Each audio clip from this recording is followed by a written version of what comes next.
Alright, well, this episode of Tokyo Revengers was fucking badass. Now, I do want to mention, there was one change, but we'll get to it when we get to that point. It's too close to the beginning.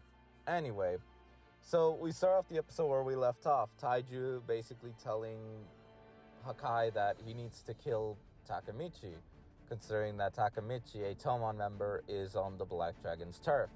Hakai is trying to basically justify this, that it was, well, his own mistake that Takemichi was there, but Taiju's not taking shit, and he beats the ever-living fuck out of Takemichi when he butts in, after Taiju shows what kind of fucking monster he is of punching his own sister.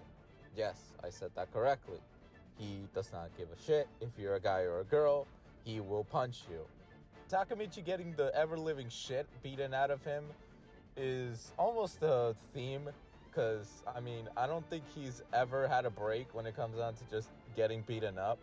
But what's interesting about the change I mentioned before is that in the manga, Hina was trying to intervene, yet Yuzuha stopped her, as Yuzuha warned Hina that, yeah, Taiju will hurt you. He doesn't give a shit who you are. In the anime, though, she does step in and kind of puts Taiju, like, pausing Taiju for a moment, and the dude was gonna fucking punch her. And the fact that Takemichi quickly, despite being, well, beat into the living pulp, he still went in and took the fucking punch. It just shows how much their relationship is, because Hina was there and knew she was gonna get hurt. And Takemichi took the blunt because he loves Hina, and he was already tired out and probably losing consciousness. So he took the fucking hit like a champ. And yeah, it only ended with Hakai basically making a deal with Taiju. The only real way for this situation to not end in Takemichi dying. So we do get some conversation with Hakai, Takemichi, how basically Hakai's like, yeah, it's fine. Like, he did it because he doesn't want his friend getting hurt. And Hina obviously happy that Takemichi is, well, alive.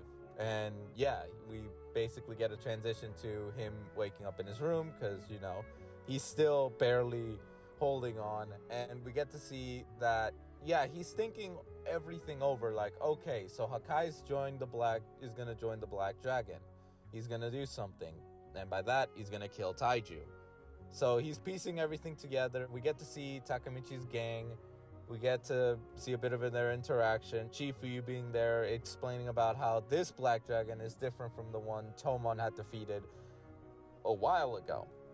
So it definitely shows that the Black Dragons are no joke, especially with how Taiju is shown to be a very big beast.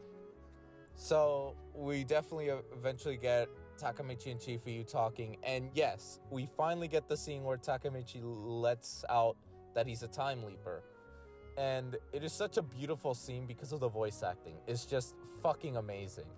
So we get their conversation and relates to that. We definitely get Chifuyu basically being a supportive partner. He had noticed Takemichi was acting, well, differently. And so he didn't expect it to be, well, time travel. So I assume he thought it'd be some kind of personality disorder, I think. But it is kind of fun that he did speculate that something was off with Takemichi. I think most characters have noticed that, but some take more notice than others. Other than that, we do get to see a bit of them talking about in relation to having a plan. The scene with the ramen was funny, although it does cut away, unlike in the manga that has a small showing of it. It's not too bad because the voice acting, as I said, is pretty fucking good and spot on. We get the meeting of the captains, and we get the plan. The plan that you eventually realize that Chifuyu is kind of dumb at times. He's badass, yes, but he can be kind of stupid at times. Because, yeah, plan A didn't fucking work. And it's always funny whenever I see it. And Takemichi getting in trouble because, well, it didn't fucking work. And, yeah, plan B being written is, and it's kind of funny. But we definitely get Hakai saying that he wants to leave, and it ends with Mitsuyu being like, no, I'm not gonna let you. It kind of shows that Mitsuyu definitely cares for Hakai, and Hakai cares for Mitsuyu. We've seen that in the previous episode, but he cares for Tomon as well, because, well, this is a situation that's related to family. He doesn't want to involve Tomon into, like, family affairs, which makes sense. But overall, still a pretty good damn episode. It covered quite a few chapters compared to the last one, I think.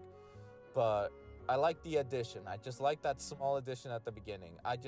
It feels so awesome, Hina just coming in, knowing that she's in grave danger, and yet she will still put her foot down no matter what. It just shows how much Hinata cares for Takamichi, as well as Takamichi caring for Hina.